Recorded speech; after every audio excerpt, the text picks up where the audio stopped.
تو از کابل آمدی؟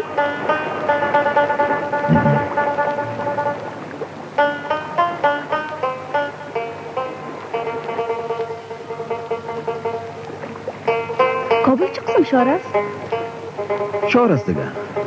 تو شهر ندیدی؟ نه.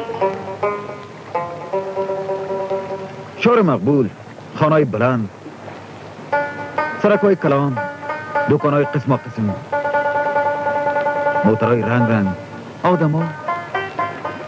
شنیدیم در اوجه از آنها موی خود کوتاه میکنن. سلا چی میگردن؟ راست است؟ همونطور است. عیب داره؟ چه خبر؟ هیچ بد نیست. زن مثل مرد است. انسان است. از کنج خانه باید براید. در زندگی مثل مرد کار کنه. در دفتر، در فابریکه، در سر زمین. در کابل هم است؟ بله. زنها کار میکنه.